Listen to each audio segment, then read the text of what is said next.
वबरकातुहू। आज मैं अपनी तमाम माओं और बहनों से, मेरी कौम की बच्चियों से भी और अपनी माएँ और बहनों से भी एक ज़रूरी बात बोलना चाहती हूँ कि आपको पता है हमें बर्बाद करने वाला कौन है? हम खुद और हमारा मोबाइल।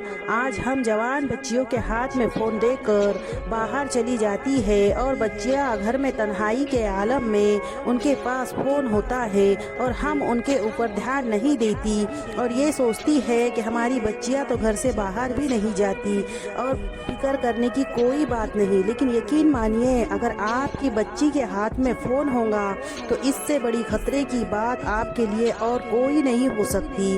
आपको जलील और रुसवा होने से कोई नहीं बचा सकता। आप उस पर कितनी भी पाबंदियां लगाइए, आप उसे कितनी भी दीनी तालीम दीजिए, आप उसे कितना भी आखिरत के बारे में डराइए, लेकिन अगर आपकी बच्ची के हाथ में फ़ोन होगा तो इससे बड़े खतरे की बात और कोई भी नहीं हो सकती। इतनी इजी तरीके से हमारी नस्लें बर्बाद होती जा रही है कि आप यकीन भी नहीं कर सकती। इस मोबाइल की हकीकत क्या है आपको मैं बताना चाहती हूँ।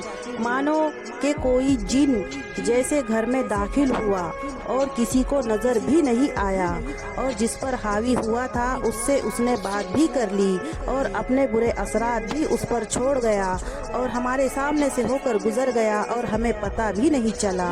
इसी तरह से बहुत सारे ऐप्स हैं इस मोबाइल के अंदर, जैसे इंस्टाग्राम, फेसबुक, स्नैपचैट जैसे ऐप्स के ऊपर जवान बच्चियाँ चैटिंग में बातें करते हैं और बहुत सारे मर्द 4-4 बच्चों के बाप भी इधर मुंह मारने के लिए आते हैं, कुंवारी लड़की की तलाश में आते हैं। मैं बोलना चाहती हूँ मेरी बहनों से, हम हमारी बच्चियों को हिजाब पहनने की इजाज़त देते हैं, हम हमारी बच्चियों को हिजाब पहनने के लिए बोलते हैं ताकि कोई गैर मर्द उनको देख ना सके।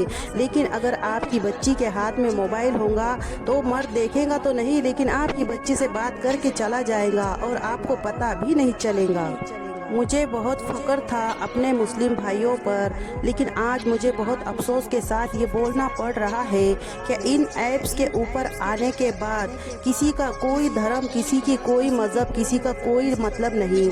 उनका सिर्फ एक ही धर्म और एक ही मकसद है। अगर कोई लीडी का फ़ोन है तो उसे किसी भी तरह से हराम रिलेशन में लाना, उसे किसी भी तरह से अपनी मीठे प्यार के जाल में फंसाना। इस ऐप्स के ऊपर ना तो कोई भाई बनता है ना कोई दोस्त बनता है। आप सोच रही होंगी कि नहीं मेरे बच्ची का स्कूल का दोस्त है, बातें कर रही होंगी, लेकिन ये सब गलत बातें हैं। अगर कोई बनेगा तो सिर्फ बीएफ बनेगा या तो बॉयफ्रेंड बनेगा। तो आप किस मकसद से आपकी बच्ची के हाथ में फ़ोन देती है मुझे बताएं। ये सब बातें मुझे इसलिए बतानी पड़ रही है क्योंकि हमारी कौम की बच्चियां दुश्मनों के निशाने पर है। और आपने भगवा लव ट्रैप के बारे में तो सुना ही होगा। अब ये लोग इन ऐप्स के ज़रिए किस तरह से हमारी बच्चियों को फंसाते हैं ये मैं आपको आने वाली वीडियो में बताऊंगी। आज के लिए बस इतना ही, मिलते हैं अगली वीडियो में, तब तक के लिए